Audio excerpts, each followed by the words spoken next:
भारतीय संस्कृति में यज्ञ, योग एवं आयुर्वेद जैसी अमूल्य विद्याएं हैं, जिसका मूल है वेद। इतिहास की ओर दृष्टि डालें तो भगवान राम, भगवान कृष्ण से लेकर राजा महाराजाओं, ग्रामवासियों व अरण्यवासी ऋषियों की कुटियों तक नित्य व नैमित्तिक यज्ञों का प्रचलन देखने को मिलता है।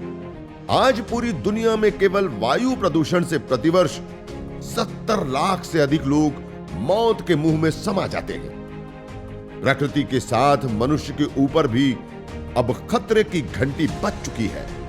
विकास की दौड़ में हम प्रकृति का जतन करना भूल गए हैं। मनुष्य अन्न के बिना 3 महीने, पानी के बिना 3 सप्ताह जीवित रह सकता है, परंतु हवा के बिना 2 मिनट भी नहीं। वही हवा जो जीवन देती है, आज जानलेवा हो गई है, जिसका समाधान है यज्ञ एवं वृक्षारोपण। वेद का उद्घोष है, अयं यज्ञो भुवनस्य नाभिः। यज्ञ पंचभूतात्मक देह से लेकर ब्रह्मांड तक में स्वास्थ्य एवं संतुलन को कायम करता है। वैज्ञानिक शोध दर्शाते हैं कि यज्ञाग्नि में उत्तम गुणवत्ता युक्त घृत, जड़ी बूटियां एवं समिधा आदि की मंत्रोच्चारण पूर्वक आहुति देने पर वो द्रव्य अत्यंत सूक्ष्म व आरोग्य वर्धक होकर हमें स्वास्थ्य एवं दीर्घायुष्य प्रदान करता है।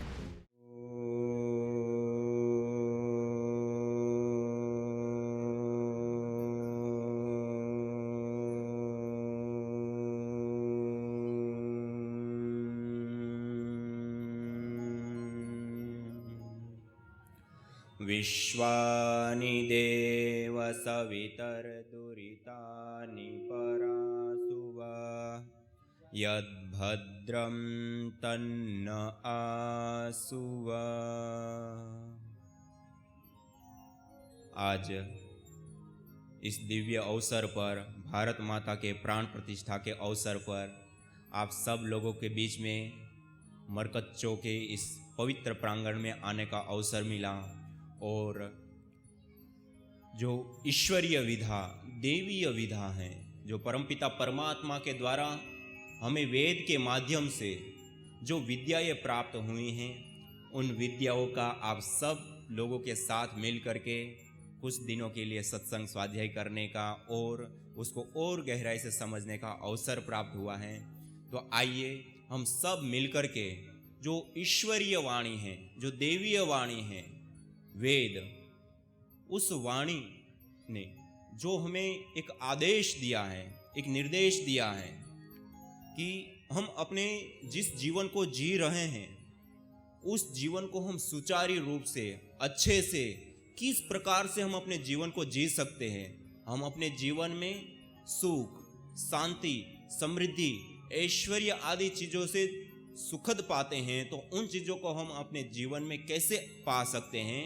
तो इसके लिए परम पिता परमात्मा ने हम सब लोगों को वेद के माध्यम से हमें आदेश दिया है कि हम यज्ञ करें। क्या करें? क्या करें? यज्ञ करें। तो यज्ञ करने के लिए हमारे शास्त्रों ने और भगवान श्री कृष्ण जी ने भी श्रीमद् भगवद गीता में कहा, यज्ञ शिष्टा सिनः संतो मुच्यन्ते सर्व किल्बिषै। जो यज्ञ करने के बाद भोजन को ग्रहण करता है वो सभी पापों से मुक्त हो जाता है, जो यज्ञ के बाद भोजन करता है। और यज्ञ शिष्टा अमृत भुजो यान्ति ब्रह्म सनातनम। एक दूसरी जगह पे कहा कि जो व्यक्ति यज्ञ करने के बाद, यज्ञ शिष्टा अमृत भुजो, यज्ञ शेष का जो भक्षण करता है, भोजन करता है, वो यान्ति ब्रह्म सनातन, सनातन ब्रह्म को प्राप्त कर लेता है, स्वर्ग को प्राप्त कर लेता है, ज्ञान को प्राप्त कर लेता है, ऐश्वर्य को प्राप्त कर लेता है, जो उत्तमता है, श्रेष्ठता है, उनको वो प्राप्त कर लेता है।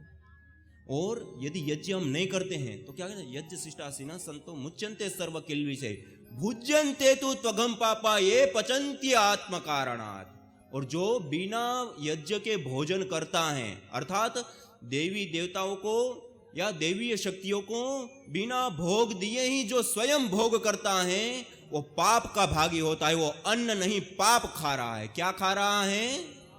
पाप खा रहा है। तो ये जो सारी बातें हमारे शास्त्रों में बताई गई, भगवान श्री कृष्ण जी ने बताई, इसी प्रकार आचार्य चाणक्य जी ने भी अलग अलग रूपों में बताए हैं, जो आपको आगे सब चीजें अच्छे से सारी चीजें बताएंगे।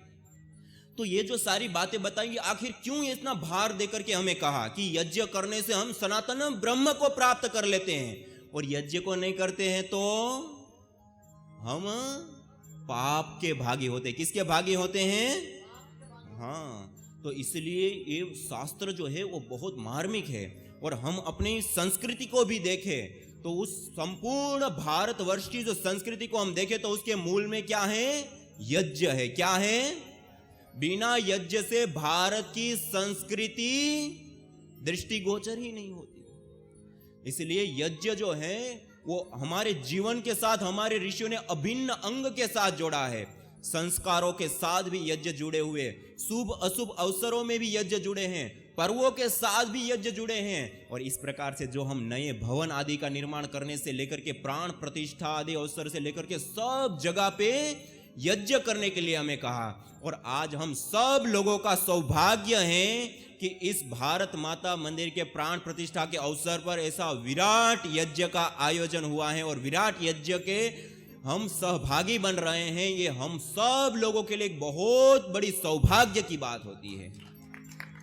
तो हम जो यह यज्ञ करेंगे, कर रहे हैं, वो यज्ञ जैसे सामान्य रूप से व्यक्ति को कहते हैं ना, यज्ञ में क्या आहुतियां देते हैं ना। किस चीज की आहुति देते हैं? घृत की आहुति हम देते हैं ना। सामान्य रूप से व्यक्ति देखे तो क्या कहते हैं कि आग में घी को ये फूंक रहे हैं, नष्ट कर रहे हैं, व्यर्थ कर रहे हैं। इसकी जगह पे किसी भूखे को यदि उस घी को खिला दे तो उनको घृतम वै आयु, उसको आयु की प्राप्ति होगी, उसको बल मिलेगा, ऊर्जा मिलेगी। कहते हैं ना, लोगों को खाने के लिए घी नहीं मिल रहा है और यहां अग्नि में जला रहे हैं, ऐसे कहते हैं ना। वास्तव में क्या है, हमारे ऋषियों ने बहुत तात्विक रूप से इन चीजों को देखा है और उसके बाद हमें जलाने के लिए कहा है। धरती पर कोई भी पदार्थ नष्ट नहीं होता है। क्या? हाँ, नष्ट मानी सर्वथा अभाव नहीं होता है। कोई भी पदार्थ जब हम अग्नि में डालते हैं तो वो रूपांतरित होता है। क्या होता है?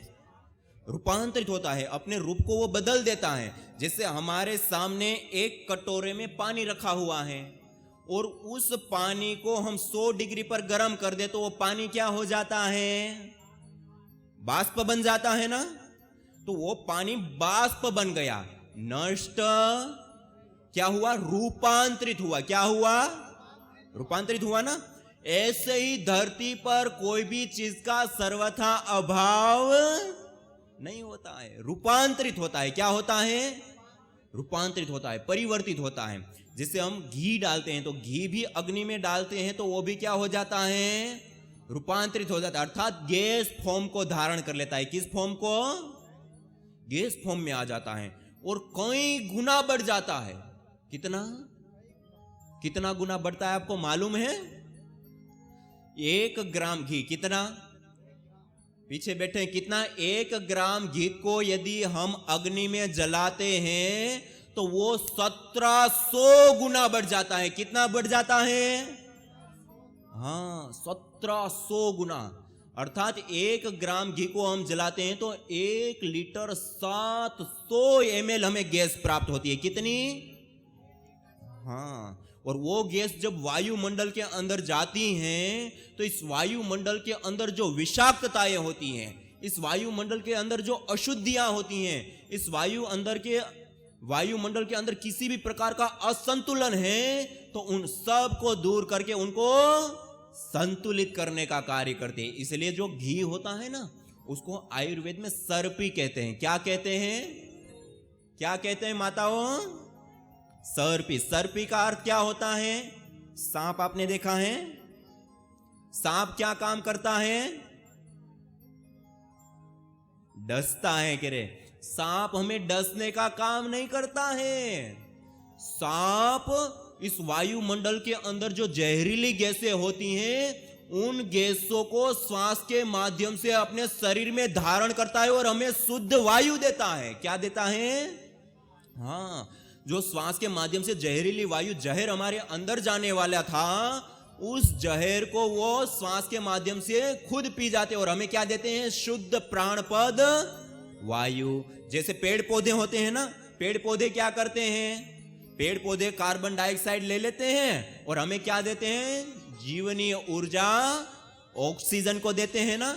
ऐसे ही ये जो सांप आदि है, पूरा संसार एक को एग्जिस्टेंस में है, आपस में मिला जुला हुआ है। ऐसे ही जो जहरीली कुछ दूसरी गैसें होती हैं, उसको जहरीले प्राणी जैसे बिच्छू हैं, सांप हैं, वो उन जहरीले तत्वों को अवशोषित कर लेते हैं वायुमंडल से और हमें शुद्ध हवा देते हैं। इसी प्रकार हमारा भी जीवन चलता है, वो ऑक्सीजन से चलता है ना। ऐसे सबका अपनी अपनी एक एक विशेष गैसें होती है। उसके आधार हम जहां पे ऑक्सीजन होगी वहां पे हम जीवित रह सकते हैं, जहां ऑक्सीजन नहीं है वहां जीवित नहीं रह सकते। पेड़ पौधे जहां पे कार्बन डाइऑक्साइड होगी वहां पे रह सकते हैं, जहां कार्बन डाइऑक्साइड नहीं है वहां पेड़ पौधों का जीवन संभव नहीं है। इसी प्रकार से अन्य सब चीजें को एग्जिस्टेंस में चलती है, सब अपना अपना इस समष्टि में काम करती हैं। तो ऐसे जैसे मैंने कहा ना, सर्पी होता है वो इस वायुमंडल से जो जहर होता है उसको पी जाता है। इसी प्रकार आयुर्वेद में घी को भी सर्पी कहा गया। और यह घी को जब हम अग्नि में जलाते हैं और उससे उठने वाली जो गैसें हैं वो वायु में जब फैल जाती हैं, तो उस वायुमंडल के अंदर जो विषाक्तताएं हैं, जो जहर हैं, उस विषाक्तता को, जहर को ये समाप्त कर देती हो और उस प्राणप्रद वायु को जीवनीय शक्ति से युक्त कर देती हैं। और उस प्राणप्रद वायु में जब हम श्वास लेते हैं तो हमारी आयु दीर्घ आयुष्य हो जाते हैं हम। इसलिए कहा ना, आयुर्वै यज्ञेन कल्पताम, हमारी आयु यज्ञ के द्वारा बढ़ती है। क्या होता है? आयु हमारी, हाँ। तो इसलिए हमें क्या करना होता है? यज्ञ करना होता है, जो हम कर रहे हैं ना अभी। हाँ, इसी प्रकार से जैसे हम अपने जीवन को ही देखें ना, यज्ञ के एक दो प्रयोजन नहीं है, बहुत सारे प्रयोजन हैं। जैसे हम वायु है वो एक आहार है हमारा। क्या है? हम जिस चीज से चलते हैं वो किससे चलते हैं? एनर्जी से चलते हैं। किस चीज से चलते हैं? एनर्जी से चलते हैं ना। वो एनर्जी हमें किस चीज से प्राप्त होती है? आहार से प्राप्त होती है। किस चीज से? आहार से प्राप्त होती है। और आहार हम कितने रूपों में लेते हैं? 3 रूपों में। कितने रूपों में? धरती पर जितने भी पदार्थ पाए जाते हैं वो इन 3 रूपों में पाया जाता है। ठोस, द्रव और गैस, ये 3 रूपों में पाए जाते हैं ना। और इन तीनों रूपों में हम आहार ले रहे हैं। जैसे ठोस रूप में हम भोजन करते हैं ना, रोटी, चावल, दाल आदि।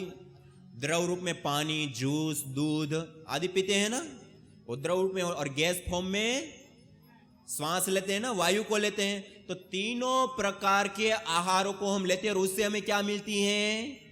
एनर्जी मिलती है और उससे हमारा जीवन चलायमान होता है। तो ये 3 प्रकार से 3 रूप में हम आहार लेते हैं। उसमें सबसे अधिक आहार हम कौन सा लेते हैं? कौन सा लेते हैं? वायु लेते हैं। कैसे? हम दिन भर में भोजन कितनी बार करते हैं? 2 बार, 3 बार, बहुत ज्यादा तो।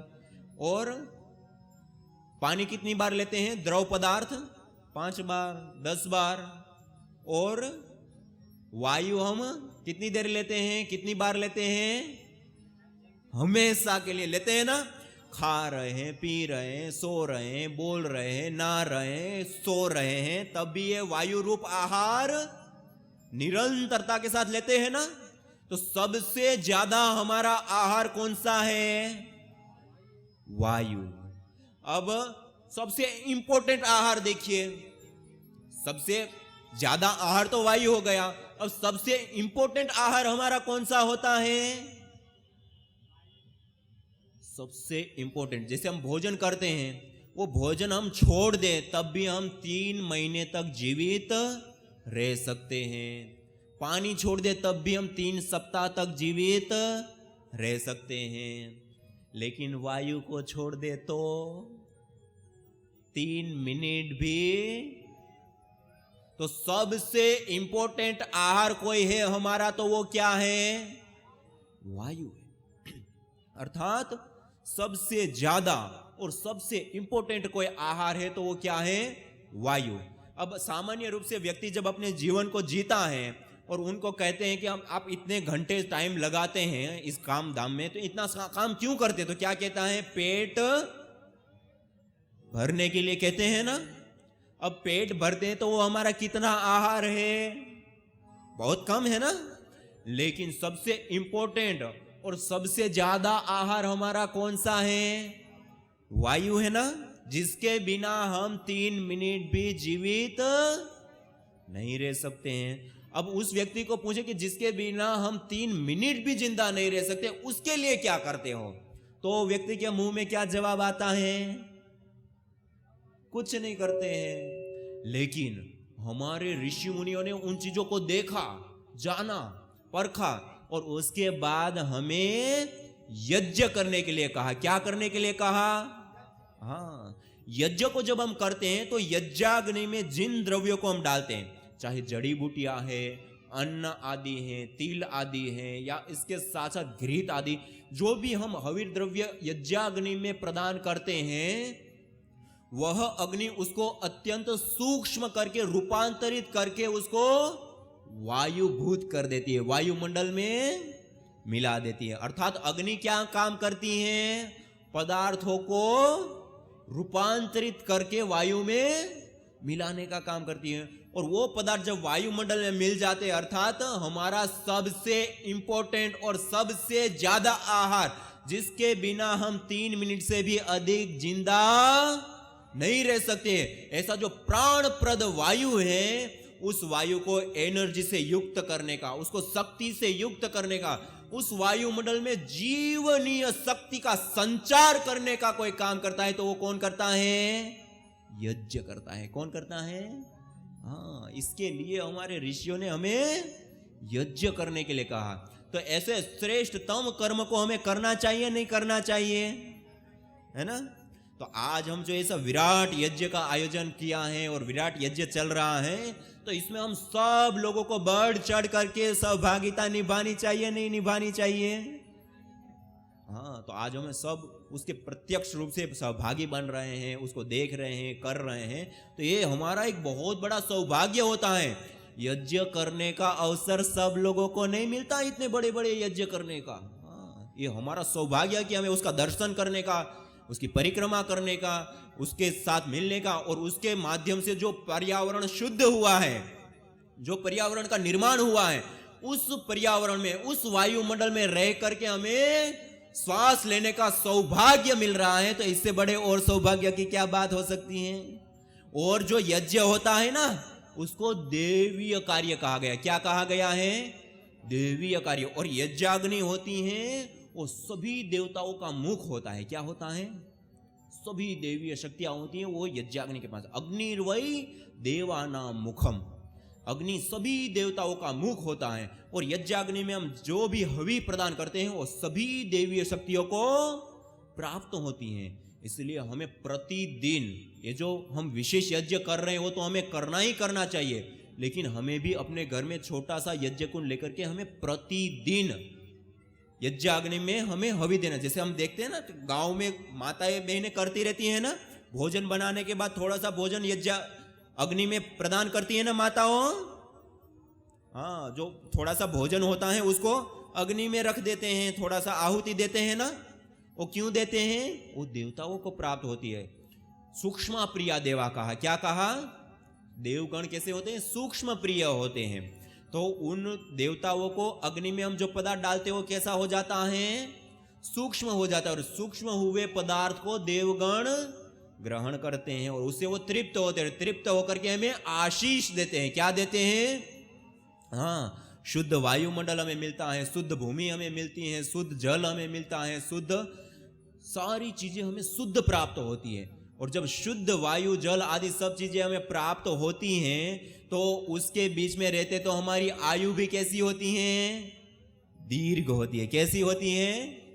दीर्घ होती है। हमारी आयु निरोगी आयु होती है। कैसी आयु होती है? निरोगी हमें स्ट्रेस, तनाव, चिड़चिड़ापन, नींद ना आना से लेकर के कैंसर, हार्ट की प्रॉब्लम, डायबिटीज से लेकर के बीपी की प्रॉब्लम, ये कोई प्रॉब्लम हमारे शरीर में होगी नहीं। तो इसके लिए हमें यज्ञ करना चाहिए। और यज्ञ की तो इतनी हमारे शास्त्रों में महिमा है कि अपार है। वेद, उपनिषद, दर्शन, गीता से लेकर के रामायण, महाभारत, सभी जगह पे यज्ञ करने के लिए और यज्ञ की महिमा और यज्ञ से होने वाले विभिन्न लाभ, अनेकों प्रक्रियाएं बताई हैं।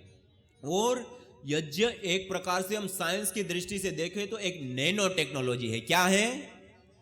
Nano technology. आप सब लोगों ने नैनो टेक्नोलॉजी क्या होती है पता है आपको? नैनो कार सुना है? नैनो कार देखी है? नैनो कार क्या होती है? जो भी कार सामान्य हम चला रहे हैं उससे 10 गुना जिसका वजन कम है उसको क्या कहते हैं? नैनो कार कहते हैं ना। मानी कोई भी पदार्थ जितना उसका माइनस घाते 10, उसको 10 गुना तोड़ दो तो वो क्या हो जाता है? नैनो। खाली नैनो कार ही नहीं होती, हर कोई पदार्थ क्या होता है? नैनो होता है। तो हम जब घी, सामग्री, जड़ी बूटियां आदि सब हम यज्ञाग्नि में डालते हैं तो वो भी कैसे होते हैं? नैनो होते हैं। कैसे होते हैं? नैनो। और नैनो जो पार्टिकल होते हैं उसमें होती है शक्ति। क्या होती है? नैनो पार्टिकल में क्या होती है? शक्ति। जो पदार्थ जितना सूक्ष्म होता है उतनी ही ज्यादा उसके अंदर शक्ति होती है। जैसे हमारे पास, जैसे आप लोग आयुर्वेद की दवाएं खाते हैं, किसी ने खाई है? लेते हैं ना। सामान्य रूप से व्यक्ति बीमार होता है तो क्या दिया जाता है? आसव, अरिश, वटी, चूर्ण आदि देते हैं ना। लेकिन जब ज्यादा गंभीर अवस्था में चला था, ज्यादा बीमार हो जाता है या ये दवाई अब भी काम नहीं कर रही, ज्यादा ही वो बढ़ गया तो क्या देता है? रस रसायन विद्या देता है ना, भस्म देता है ना। और वो भस्म क्या होती है? जिन तत्वों की हमारे शरीर को आवश्यकता होती है ऐसे ही तत्वों को पहले अग्नि में जला करके उसको राख बना देते हैं। क्या बना देते हैं? राख। अब उसको फूंक मारो तब भी वो उड़ जाए, ऐसी राख बन गई। अब उस राख को फिर खरल करते हैं, खरल कर करके उसको और तोड़ते हैं, और तोड़ते हैं। जितना ज्यादा तोड़ते हैं उतना ही ज्यादा वो सूक्ष्म होती चली जाती है। और जितनी ज्यादा सूक्ष्म होती है, नैनो पार्टिकल होते हैं, उतनी ज्यादा उसके अंदर शक्ति बढ़ जाती है। हरिवंश शुक्ला जी है थाने में, उनको हमने बोला माथेरान शिविर में आप आइए। बोले हमारी धर्म पत्नी 2 साल से बहुत बीमार है, उनको छोड़ के हम नहीं जा सकते हैं। तो हमने बोला क्या तकलीफ है? तो उन्होंने तकलीफ बहुत दिलाई। अभी हम डॉक्टर तो है नहीं, जानते भी नहीं कि क्या तकलीफ है। तो हमने बोला कि आप यज्ञ क्यों नहीं करते हैं? बोलते नहीं आता हमको। तो हमने बोला हम आकर सिखाएं आपको, हम बताएं जितना हमको आता है। तो हम बताते हैं, सब सामान भी लाए। तो बोलते अच्छा लाए। तो वो उन्होंने बताया घर जाकर कि उनकी पत्नी को जो तकलीफ है मन के में, उनको D11 और D12 के बीच में उनको इन्फेक्शन हुआ है। और जब भी उन्होंने डॉक्टर को दिखाया तो डॉक्टर ने उनको बताया इस बीमारी को ठीक होने को 3 से 4 साल लगेंगे। तो हमने बोला ठीक है, हम योग तो आप कर ही रहे हैं और योग उनको कराइए और इनको ये यज्ञ आरंभ कीजिए। तभी उन्होंने यज्ञ आरंभ किया और 6 महीने के बाद उनको उसको पूर्णतः आराम मिल गया। जो इन्फेक्शन था डॉक्टर ने बताया कि इससे टीबी होने की संभावनाएं ज्यादा है। तो उन्होंने अभी 6 महीने के बाद जब उनकी रिपोर्ट निकाली तो वो पूरा एकदम ठीक हो गया है और 6 महीने में उनको आराम मिला। डॉक्टर ने बोला अब ये पूर्णतः स्वस्थ है। तो ऐसा लाभ है।